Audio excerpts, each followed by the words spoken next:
So welcome to our fireside chat on impacts of the environment, water, and climate change on diasporic communities. And we'll talk a bit about what that looks like both globally, of course, and in the States. I will introduce our panel and I will share a few moderated questions for the panel today.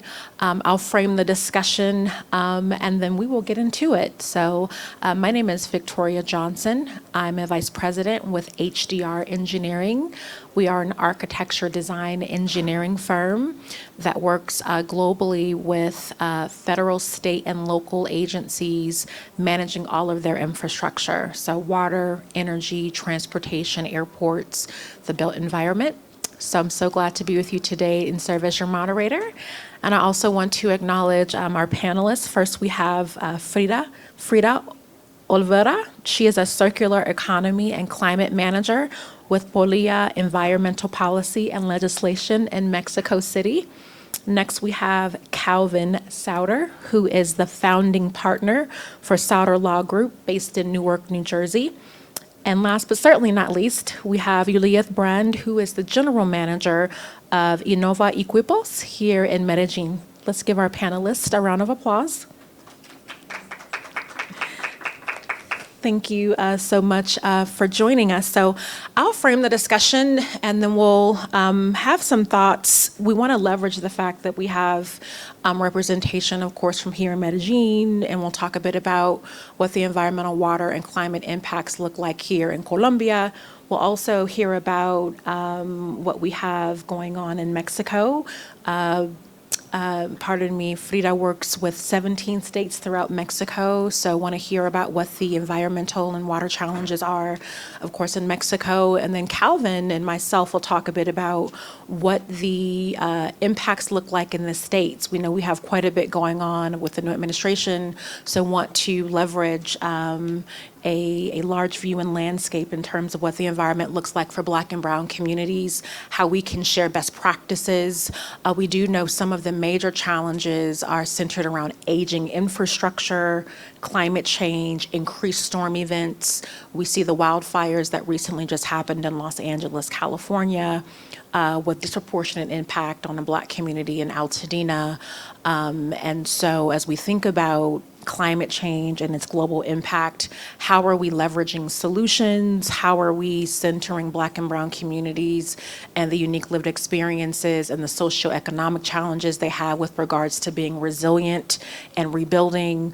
How are we responding to flood events, hurricanes, drought, water quality? Calvin will talk a bit about what some of the lead line replacement and water quality efforts look like in the States.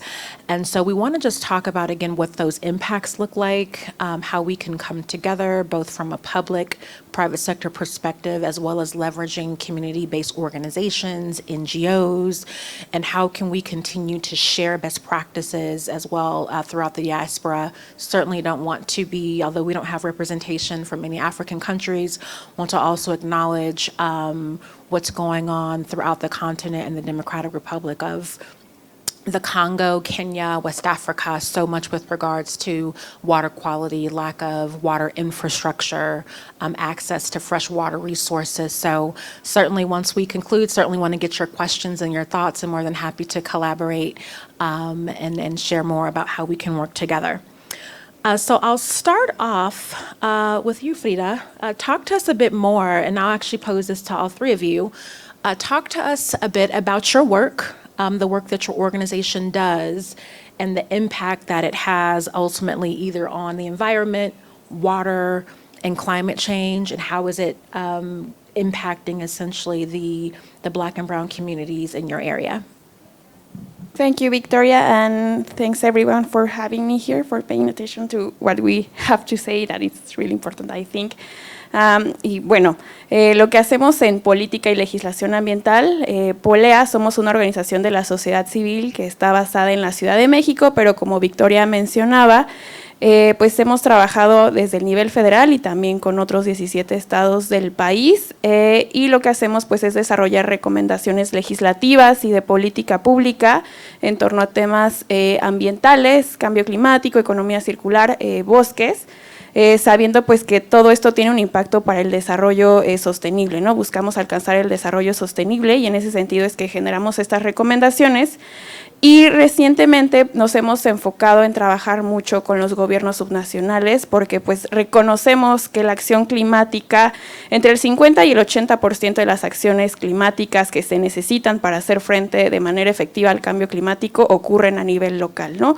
Son los estados y los municipios quienes tienen competencias en sectores clave para la gestión del cambio climático, como lo es infraestructura, movilidad, salud, educación.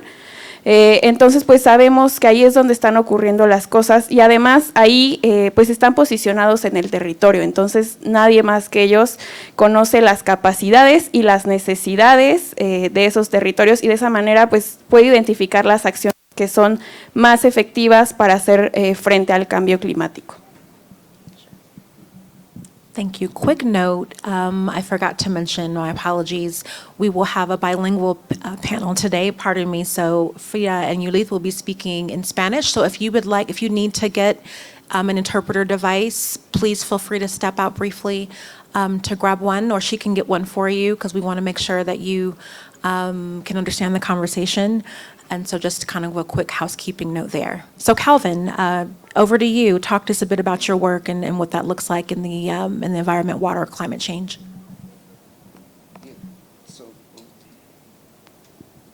Thank you for having me, first off.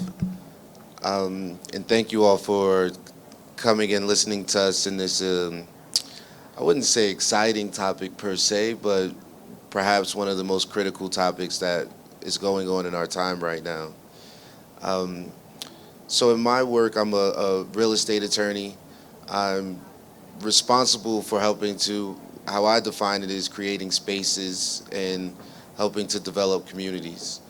And one thing that we know in the United States particularly is that Black and brown communities are overwhelmingly negatively impacted by the environment, mainly due to their geographic locations and what was happening there. Most of our cities were industrial engines and continue to be the industrial and manufacturing engines of our country.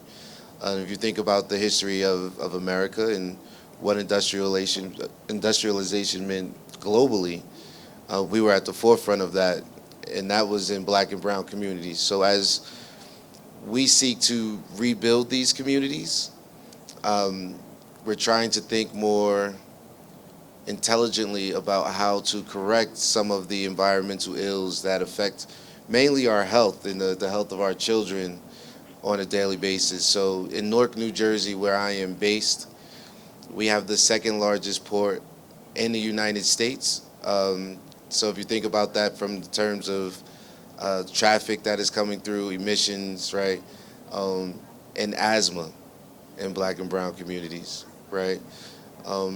So now that the political structure is what it is and is run mainly by African Americans, right, we have an obligation, I believe, to do what we can in developing this space to cure as many ills as we can.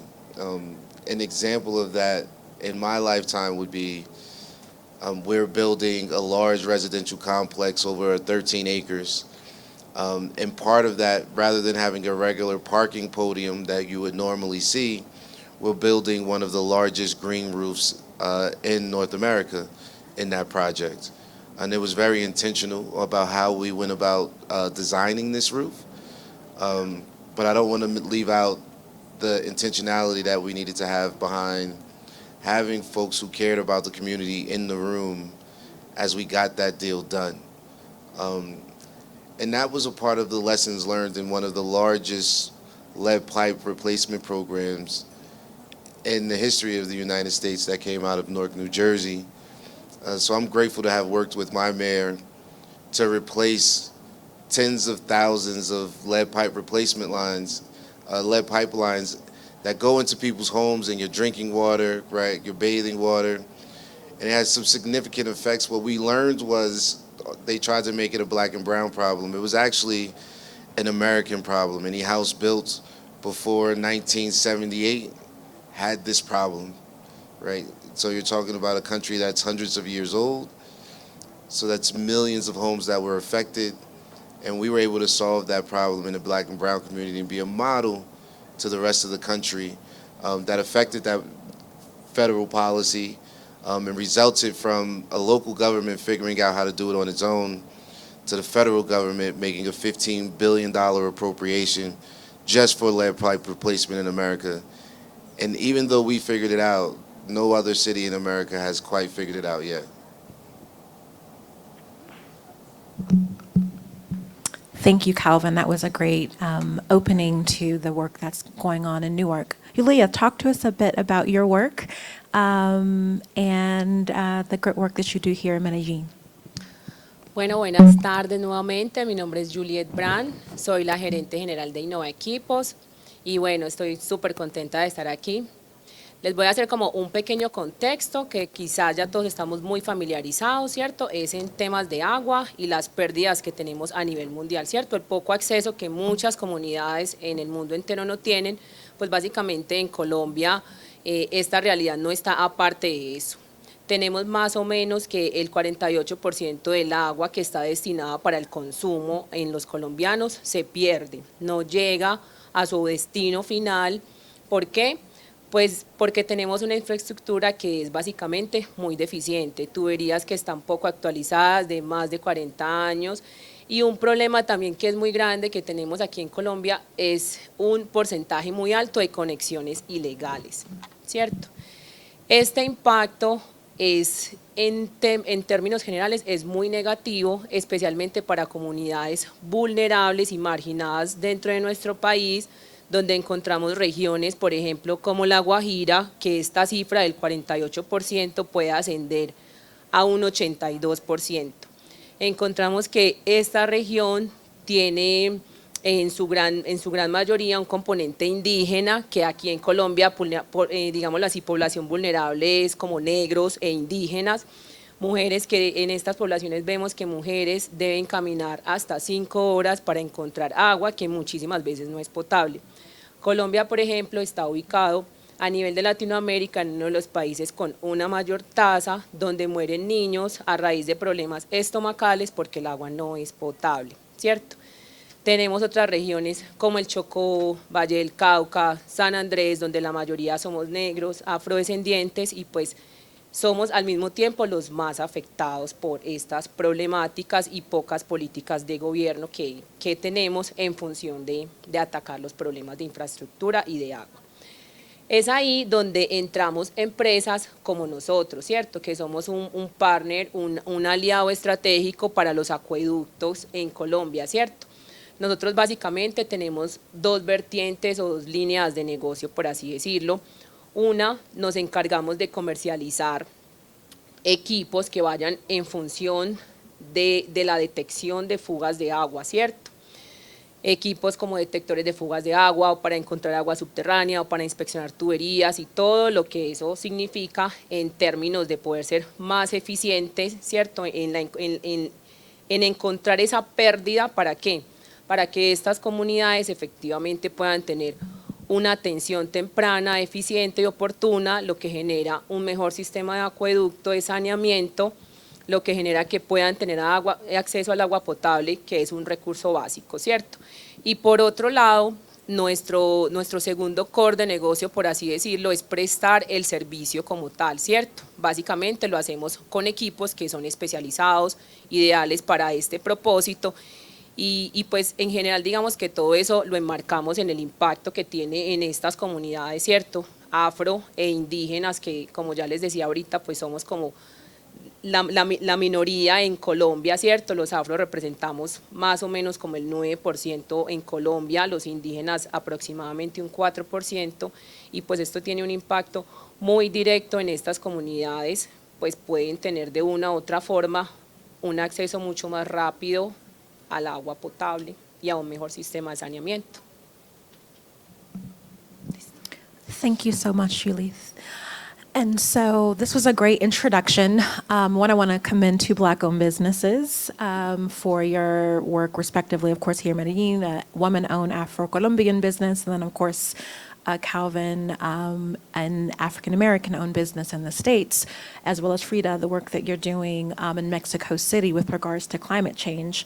I'll bring it back to you. Talk to us a bit about the impact of climate change and climate migration as it relates to displacement. We understand that as we tackle climate change, there are disproportionate impacts on communities of color because they are not equipped to respond and to react in the same ways that majority communities are positioned to do so. So talk to us about some of the efforts and the impact around climate change, climate migration, displacement among vulnerable groups, including Afro-Indigenous women and youth. Thank you. Sí, bueno, cuando me llegó la invitación a este panel, pues el título era el impacto del cambio climático en las comunidades de la diáspora. Pero me gustaría ir un poquito más atrás, como el cambio climático como causa en sí mismo de la migración, que es algo que se ha visibilizado muy poquito, apenas se están generando acuerdos en torno a qué significa migración climática, el término de refugiado climático, entre otros, pero es algo que ha venido pasando desde hace muchos años, pero desafortunadamente no se cuentan con datos. Y bueno, ahorita voy a comentar un poquito de por qué. Pero bueno, ¿no? Estamos viendo que el cambio climático, la degradación medioambiental, pues está teniendo impactos en la vida de las personas, de las comunidades, de las regiones, de los países. Y bueno, estos pueden ser cambios repentinos, algunos como muy visibles, los desastres naturales, recientemente los incendios en Los Ángeles, ciclones, huracanes, pues provocan que la gente tenga que desplazarse de sus lugares de residencia.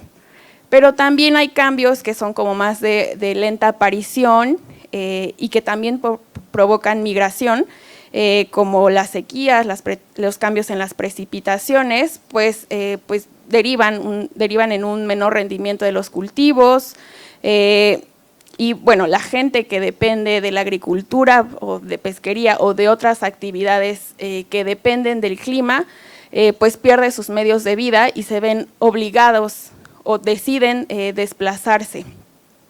Pero lo que pasa es que pues a veces primero ocurre como este desplazamiento interno, que es migración de los centros rurales hacia los centros urbanos. Y bueno, aquí es muy clara que la razón es el cambio climático, la degradación ambiental, ¿no? Porque ya no pueden depender de las actividades de las que dependían antes. Pero llegan a las ciudades y pues se encuentran con migración, con falta de empleo, con violencia, y entonces pues tienen que mudar ya de manera transfronteriza, ¿no? Bueno, no siempre es como solo transfronteriza o solo interna, pero esto ocurre, ¿no?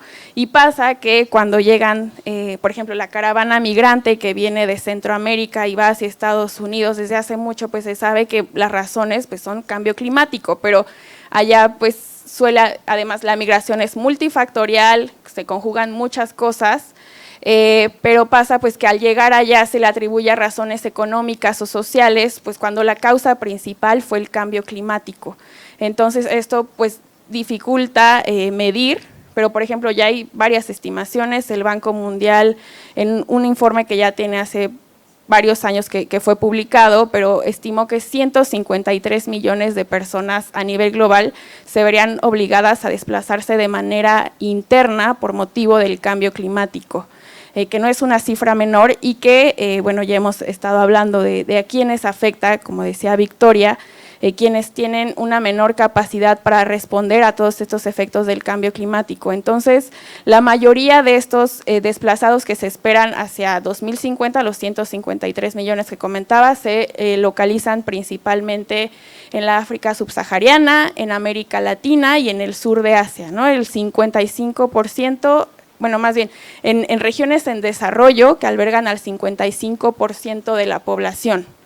Y bueno, me gustaría como retomar la definición de vulnerabilidad que da el panel intergubernamental de expertos sobre el cambio climático, que es como la propensión a ser afectado por los efectos adversos del cambio climático, y pues reconoce que las personas que han sido marginadas política, institucional, cultural o económicamente, entre otras, pues son quienes tienen menor capacidad de hacer frente a estos efectos del cambio climático, de adaptarse a estos efectos del cambio climático, y pues son afectados desproporcionadamente. ¿Y quiénes son estas personas?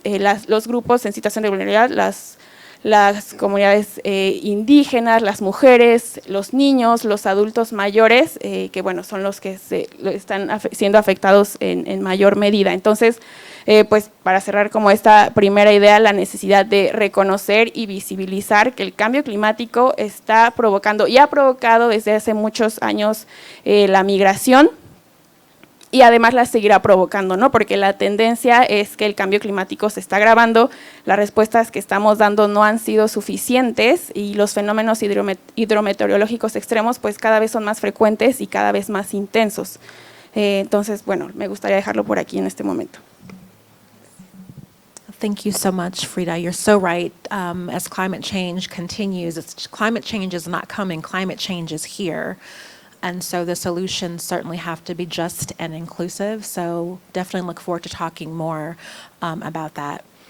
Calvin, you started off talking a bit about essentially the work that Newark has done with regards to dealing with some of the historic redlining and the disproportionate impact of environment to Black and Brown communities.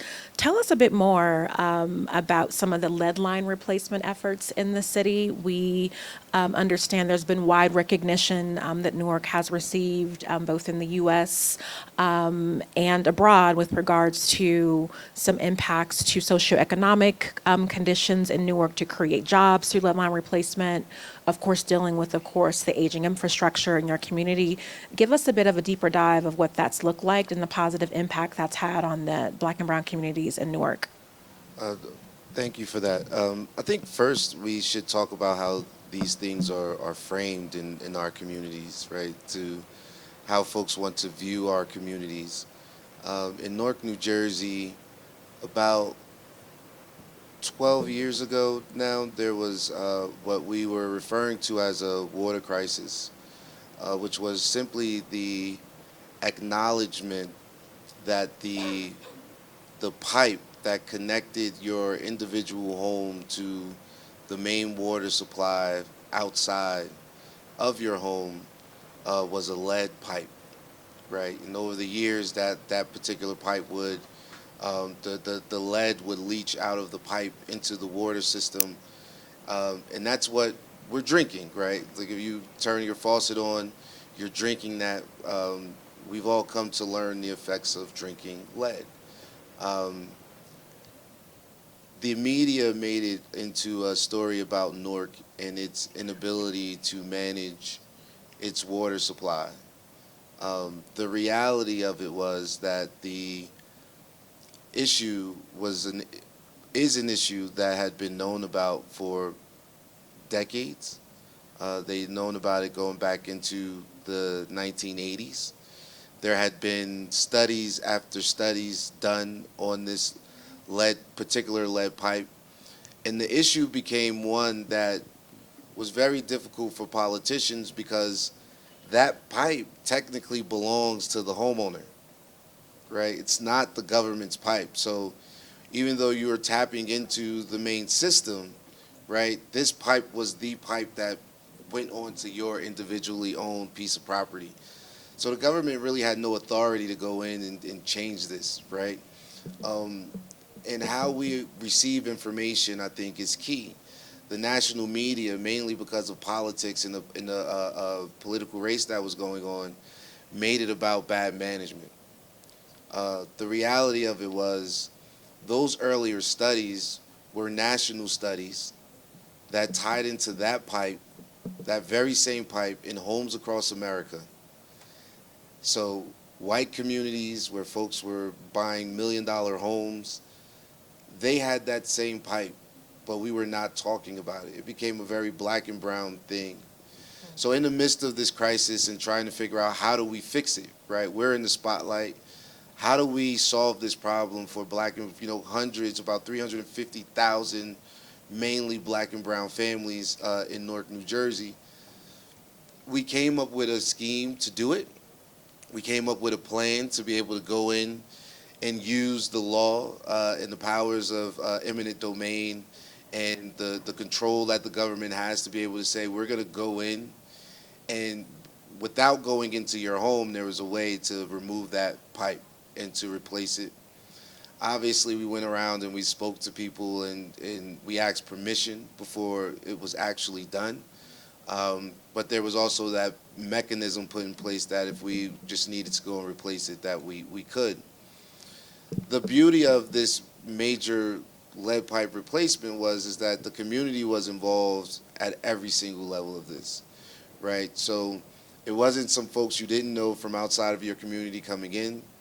The government used its power to ensure that many of the plumbers who were actually doing this work, the laborers that were digging, a ditch needed to be dug outside of every single home in Newark, New Jersey. Those laborers were Newark residents, right? We were able to go to black and brown owned plumbing companies, many of which were at 2 or 3 employees, which would be your mom and pop shop that you would call if your toilet was backed up, your sink wasn't working right, or something backed up into your home. And we went to those folks and we said, what is your barrier to being able to apply to do this particular work in your community? And we found out that the main barrier was bonding, right? So you do a project of a certain size, you need to be able to have the capacity to bond that project, which basically says you're paying for the whole project before you even step into the door to get it done. So a 3-person plumber shop that's used to replacing a $20 pipe from Home Depot, right, becomes very difficult for them to be able to gear up to go and do $100 million or $400 million project. So to get the bonding to be able to get in, we strategically worked with these different plumbing companies, created a collaborative where the government entity backed the bonding that took place, that made them all now eligible to be a part of the project. And then on the back end, we ensured that the master contracts ensured that all of these plumbing companies that were able to get this bonding through this collaborative were then major portions of the workforce that were actually changing the pipes. The outcome of that, we were able to successfully change every single pipe in the city of Newark in less than 2 years, where other cities are saying it'll take them decades to do it. We have completed the project. Not only have we completed the project, we have turned some of these mom and pop shops into $100 million a year revenue generators as they go across the country doing the same project and are leading the industry in this lead pipe replacement, which is typically in black and brown communities. So we like to think of it as a whole full circle economy. You get your health, but in doing that, empowering the people in the community to be those who have actually been their hands in getting the work done, right? All the way to the policymakers and the legislators who make the law. Thank you for walking us through that, Calvin. A great example of the role that the local workforce, particularly black and brown communities, should play in terms of being environmental stewards and co-creating solutions to invest in aging infrastructure. In the U.S., we know that through redlining, urban planning, and some historic discriminatory legislation has caused a disproportionate impact to black and brown, particularly urban communities where most of the water infrastructure is located. So Newark is representative of several cities in the U.S., Los Angeles, Chicago, New Orleans, Atlanta, where similar challenges are happening. And so kudos to Newark for the innovation, if you will, and leadership around not only fixing the pipes, but working with local Black-owned businesses and workforce to essentially get that done. Yulieth, I want to go over to you, and since we are, of course, here in Medellin, we'd love to learn a bit more about the water challenges and needs throughout Colombia. You talked a bit about, when we opened up, about what some of those water challenges and needs are, whether it be access, whether it be water quality, but ground us a bit more in terms of helping us understand what the local water challenges and needs are among Afro-Colombian communities throughout Colombia.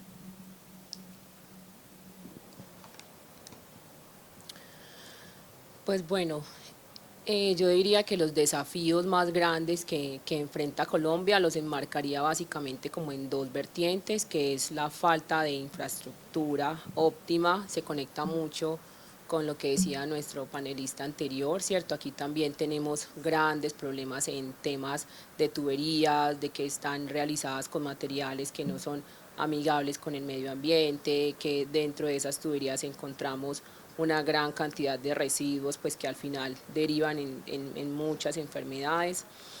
Entonces pues digamos que esos desafíos que tenemos son básicamente infraestructura y las conexiones ilegales, ¿cierto? Que hace pues básicamente que estas comunidades tengan que emigrar para conseguir agua y que estemos pues como les contaba ahorita en niveles bastante altos en tema pues de agua potable.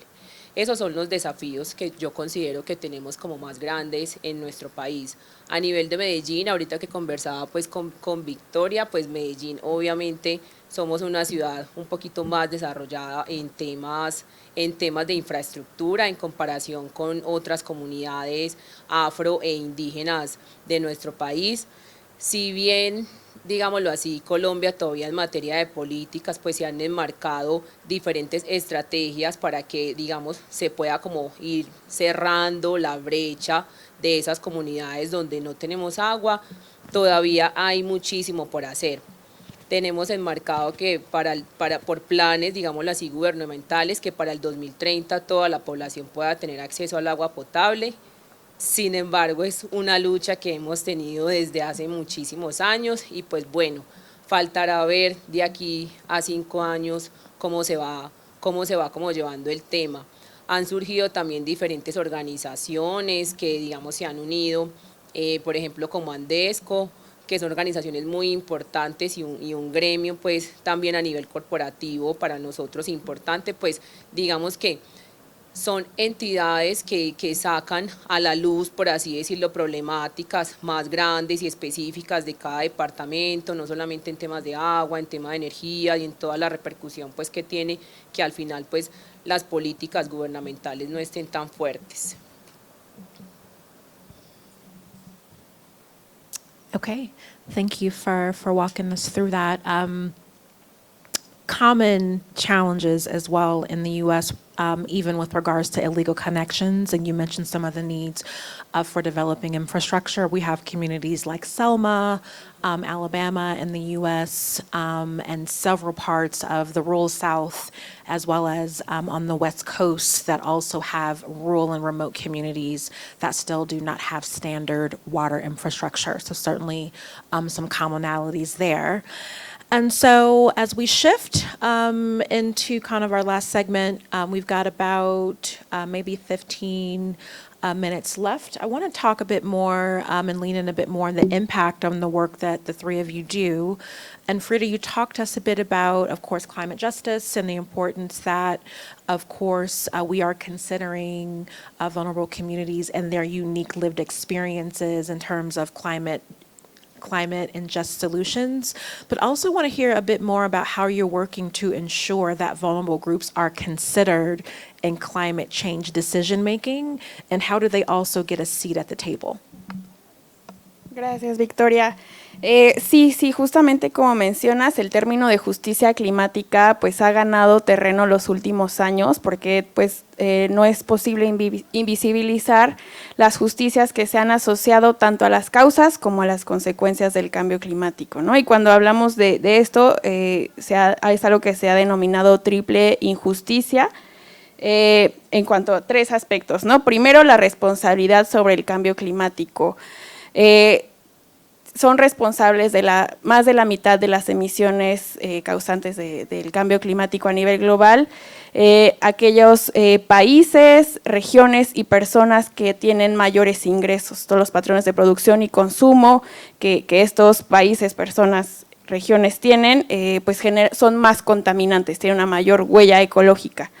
Eso es una dimensión.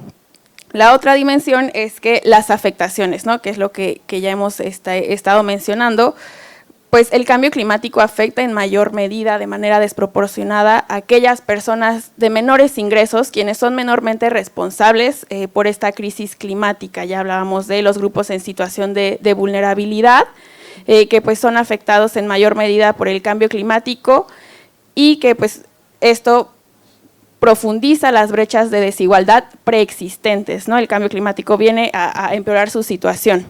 Y por otra parte, las respuestas al cambio climático, las medidas de mitigación y adaptación, pueden profundizar también estas desigualdades. Los costos y beneficios de la implementación de estas medidas hasta ahora no se distribuyen de manera proporcionada. Vemos que los beneficios pues suelen beneficiar a las personas que ya están de por sí en una buena situación y mejorar. Y algunas respuestas, si no son sensibles a estos temas, pues pueden empeorar la situación de las personas ya vulnerables. Por ejemplo, ahorita que se hablaba de la fuerza de trabajo, está el concepto de transición energética justa, ¿no?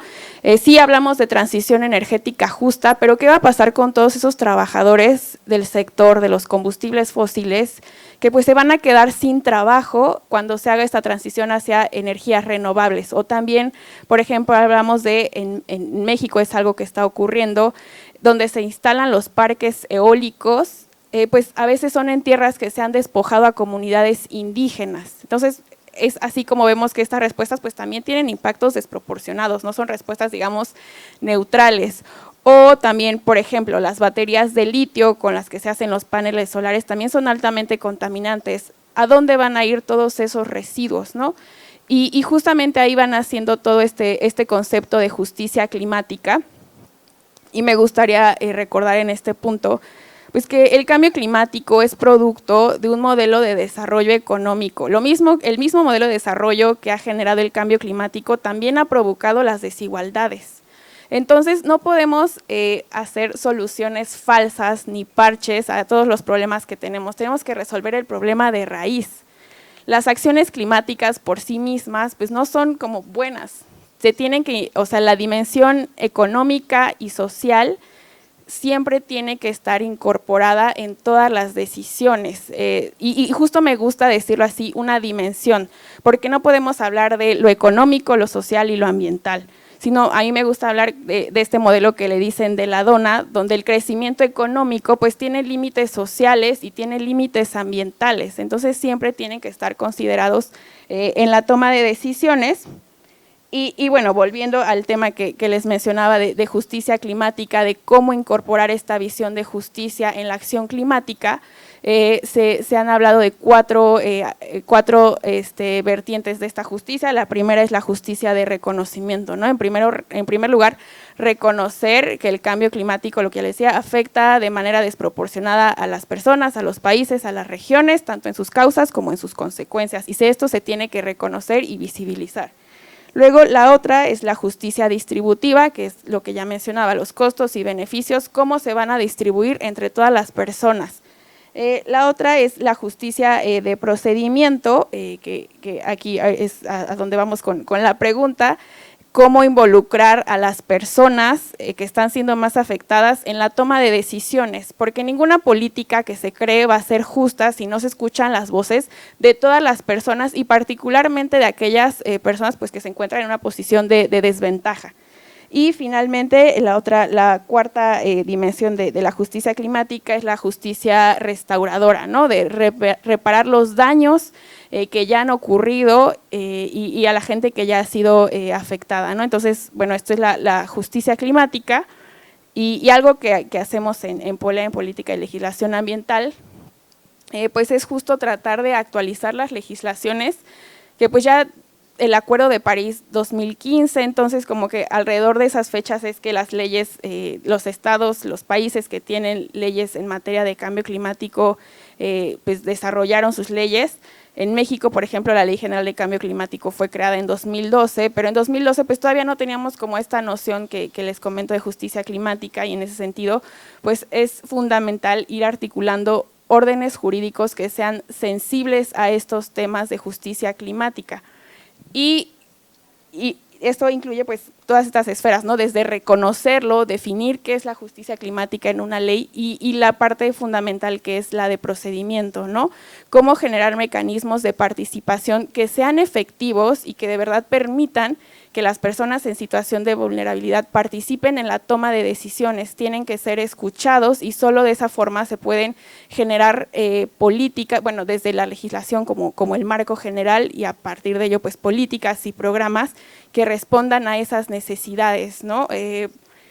A cada acción climática, bueno, también trabajamos con otros instrumentos de política pública como los programas de acción climática y en este, ¿todavía tengo tiempos?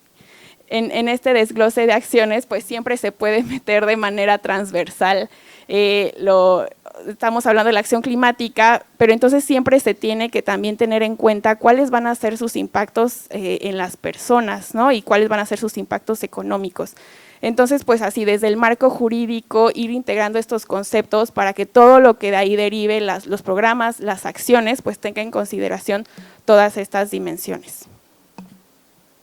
Well said, Frida. Thank you so much. We have to talk about a panel and the next festival that really digs deep into the climate justice discussion. You walked us through the dimensions of climate justice, of course, the energy transition, which we weren't able to cover a lot today, but then also the impact of legislation. So let's be sure to kind of reconnect on that. And thank you so much for the time check.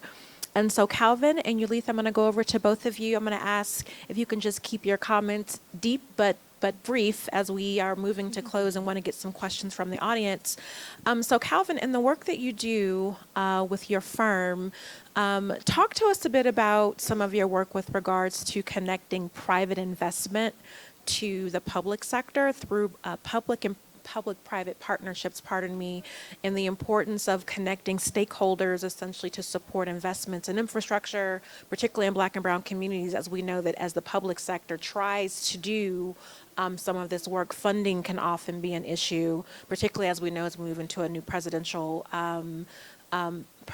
administration. Talk to us a bit about some of the work that you do in private investment and how you connect that into public sector clients and what those investments look like. Yeah, so I think I like to look at this from a framework that would actually help in this conversation a little bit differently, right? Because the economic development and the building of buildings do affect the environment in a certain type of way, and we have an obligation to play our role. And I'm in the building of buildings business, right, in helping to counsel folks around how to better build our communities, right? So one of the things that became apparent in Newark, New Jersey, and as we look across the country in other communities, like down in Alabama and Savannah and some of the more rural areas that, you know, for a long time never even thought about their water infrastructure because they didn't want to pay taxes at all. And now there's a desire for them. But Newark, New Jersey was founded in 1666. So it's one of America's oldest cities. Its water infrastructure is one of the worst in the United States of America. I gotta give a huge shout out to my mayor, Raz Baraka, as he tries to reimagine New Jersey, and our water director, Kareem Adeem, for their thinking around this issue. So as we go to rebuild our city and large buildings are being built, we've worked with the developers to do public-private partnerships that do large-scale water infrastructure replacement.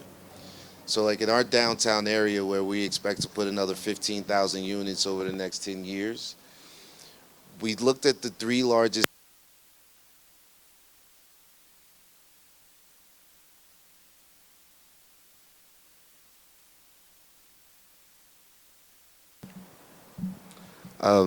so what we did, those three largest developers, along with Audible, came together, and Audible happens to be one of the larger businesses, headquarters in Newark. We said, how do we fix our infrastructure issue as a community versus looking at developing one building at a time and saying as a developer that water infrastructure has nothing to do with me. As you know, if we're going to tap 15,000 individual units into that water line, that water main better be up to snuff, right? So you create an issue for your local government that the local government we've found isn't the most well-equipped to handle it without partnership. So 3 of the main water lines, water mains that go through our city will be replaced through a private development collaborative where those developers are not normally in the water main replacement business, right? But for the betterment of their business, they've partnered with the city of Newark to replace those water mains wholesale, right? And that will provide a benefit to our entire city as water is distributed throughout. But they've also, through our reservoir and working with that, creating legal fictions to bring private developers in to help when those lines that are coming from our reservoirs all the way into the city, replacing that equipment, creating funds through development to do some of that infrastructure work, to not just look at, federal standards on environmental considerations when building, like LEED considerations, but technology has taken us so much further than that. So we have very intentional conversations with our government on how they can help us invest in that infrastructure, invest in this green technology that is going into development, but oftentimes we can't afford to pay for them in our capital stack. So the government will go out and help us fund those things. We'll use the government's financing to get those things built. But we've also, in the public-private partnership space, looked at building large buildings in different areas of the city that would then give the city an opportunity to work with private developers to deal with our water infrastructure as well in other sections of the city. So we've built police and fire safety, police and fire training academy on one of our main boulevards. If you know infrastructure, you have emergency routes that go through different cities. This is one of Newark's main emergency routes. We have 3 major hospitals. 2 of them are trauma centers that are nationally recognized. But replacing those water mains throughout that space and utilizing a public-private partnership to be able to get that done was critical. And that changed the water mains for the worst, or I shouldn't say the worst, but the most impoverished community in our city. Thank you, Calvin. And so last question, and then we'll open it up briefly for a question. Yuli, so talk to us a bit more about some of the work that your company does specifically around water leak detection, and how that helps improve communities here in Medellin. And also as your work as a woman-owned business, as you're working with municipalities here in Medellin, how does the work that you do here locally support the needs of Afro-Colombian communities?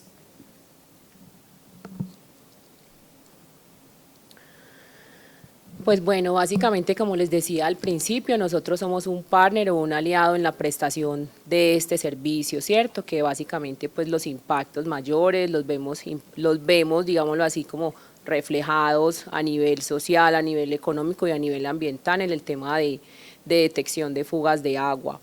El impacto que tiene en las comunidades, pues yo creo que todo apunta como hacia lo mismo, ¿cierto? Digamos que iniciativas como Innova Equipos, en un país como el nuestro, donde las políticas de gobierno, digámoslo así, en temas de emprendimiento, en temas de apoyar este tipo de negocios, ¿cierto? Donde quizás mujeres no estamos tan involucradas, pues creo que el impacto que tienen nuestras comunidades pues es bastante alto, ¿cierto? Si lo miramos desde diferentes vertientes, pues del impacto que tiene como tal los servicios que prestamos y también desde el punto de vista, pues como empresaria y como emprendedora, es también como un impacto social muy bonito, pues es invitar también a otras comunidades, no solamente invitarlas, por así decirlo, a que hagan parte como del movimiento, ¿cierto? A que puedan también como tener opciones de emprender en industrias que en un país como el nuestro pues están lideradas mayormente por hombres o que vienen siendo muy disruptivas, entonces ahí también creo que hacemos como un trabajo muy importante, ¿cierto? No solamente desde nuestro know-how, desde lo que hacemos como tal, que es literalmente con nuestros equipos, estar partícipes en poblaciones, digámoslo así, apartadas o vulnerables, detectando fugas de agua y pues como teniendo una respuesta rápida en las diferentes emergencias que se puedan presentar en los municipios o en las localidades aquí en Colombia, sino también desde lo personal, ¿cierto? Como una dueña de negocio pequeño, porque mi empresa en Colombia es una empresa pequeña, es también pues como esa invitación a las comunidades y especialmente a las mujeres, ¿cierto? A que podemos como tener una participación importante en otras plataformas que usualmente no nos enseñan o no nos guían para participar ahí.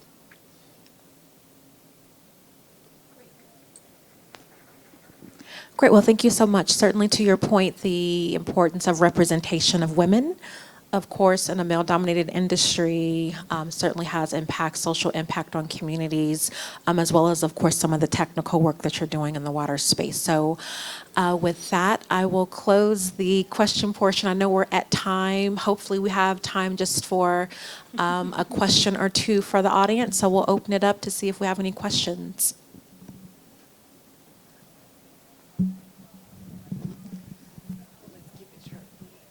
Hi, thank you all for all the work that you do. I do have a question. First of all, Newark, I think the work that you all are doing is just really great, and the fact that you are intentional about including just the local community in Atlanta. That is something that we're working on, right? But I run an organization that is a community development corporation, and so public-private partnerships is something that we try to work on, but a lot of times it's difficult because we're the smaller part of the public, and so we do a lot of work by ourselves, right? We don't necessarily have the ability to partner with private organizations or corporations, and when we do, a lot of times we're less than maybe 10% of that deal, which is just not beneficial to us.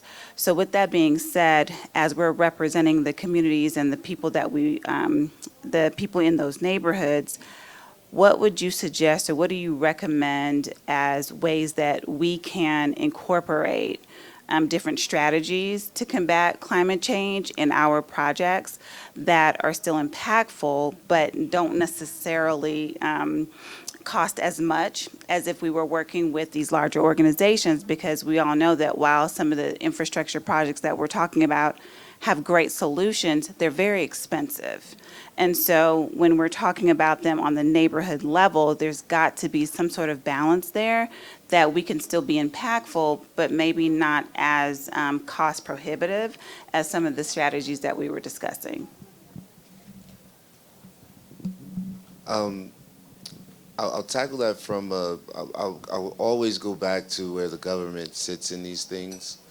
And I will say that I do know that often Mayor Dickens and Mayor Baraka get together around how we can provide solutions or best practices. One of the things that we do in Newark in that very space, right, because our nonprofits have a very difficult time being able to develop the land in which they have to make the community better. But through various different funds that the city over the years has put together, affordable house funds, right, CBDG funds and different things, and being more intentional about how we partner, right? So the city has gone out of its way to bring together the private developers with the nonprofits and create incentives for them to work together. So, you know, you take a emerging neighborhood in Newark where you have several nonprofit organizations operating. What has happened is to deal with, let's say, inclusionary housing issue that a developer may have and they're trying to figure out their capital stack, we'll say to them, hey, there's this community organization that you should work with. And if you're able to work with that community organization and put something together, we think the government can come in and kick in and help you figure out this gap that you have in your funding. So it gets you a partner that you normally wouldn't have, right? But normally that developer is then getting something else that they wouldn't have, right? Which is to work with a local development organization or a CDC that has a prime piece of property that needs to be developed, but now they need all that expertise to be able to get there. So we marry those together to be able to get them to where they need to go. So I'd love to talk to you about it more because it's something that we're doing en masse in Newark right now, and I know that other mayors are talking about how to do it effectively in their communities as well. Okay, I think we're over time, so if there are any other questions, we will be around if you want to chat. I want to give our panelists a hand and thank them for sharing their time and expertise with us today, and thank you all for joining us. And we're adjourned. Thank you.